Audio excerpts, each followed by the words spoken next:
প্রিয় শুভনুদ্ধিবৃন্দ, সকলকে জানাচ্ছি আজকের ভিডিও বার্তায় আন্তরিক শুভেচ্ছা ও অভিনন্দন।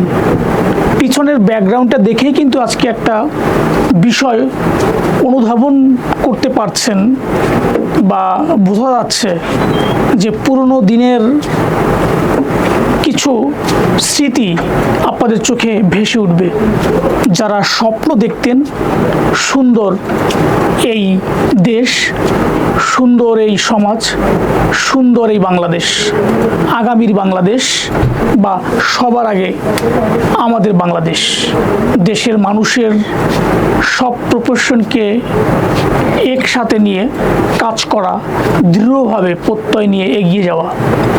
তা আমার বিভিন্ন ভিডিওর বার্তায় ধারাবাহিকভাবে আমি শিক্ষা, সংস্কৃতি, ঐতিহ্য, বিনোদন তার মধ্যেও দেখে থাকবেন যে সেই শুরুর দিক থেকেই আন্দোলন,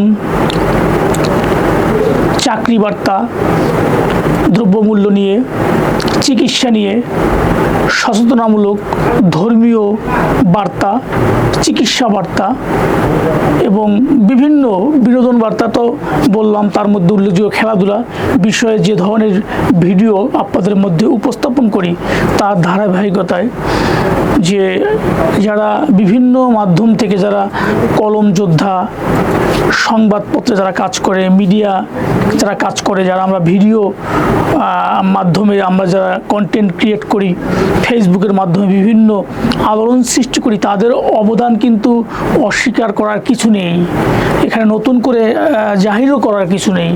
তা অত্যন্ত হতাশ এবং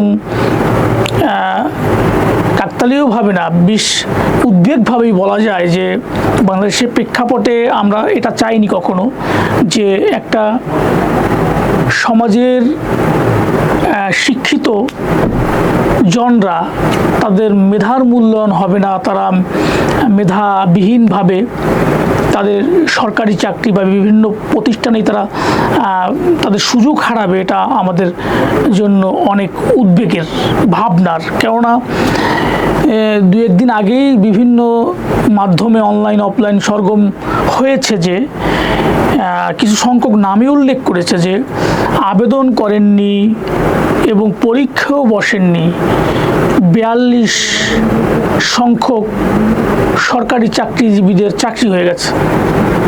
তো এটা আসলে কোন অদ্ভুত দেশ এবং কিসের জন্য এই আমরা সকলে মিলে প্রচেষ্টা করে এই মেধা না কোঠা তো এসবের অগ্রজে তো আমরা জাহির করতে পারি না যে আমাদের একাদের প্রচেষ্টায় অবদানের ফলে এটা হয়েছে। এজন্যই আজকে এই ব্যাকগ্রাউন্ডের চিত্র দিয়ে বোঝাতে চেয়েছি যে যার অবস্থান থেকে সারা বাংলাদেশের মানুষের সকলের প্রচেষ্টা একটাই, সুন্দর বাংলাদেশ, আগামী বাংলাদেশ এবং সকলে মিলে সার্বিকভাবে সবার আগে বাংলাদেশ। তা আমরা এই দুর্নীতি, আমরা এই শিক্ষা বলেন, চিকিৎসা বলেন, চাকরিতে বলেন, এই দেশে এই ধরনের কোনো দুর্নীতির সুযোগ দেওয়াটা বা সুযোগ করে দেওয়াটাও এটা হতে দেওয়া যায় না। আমাদের যার যার অবস্থান থেকে সবাই দৃঢ়ভাবে তীব্র নিন্দা জানাই এবং প্রতিবাদ জানাই। ধন্যবাদ।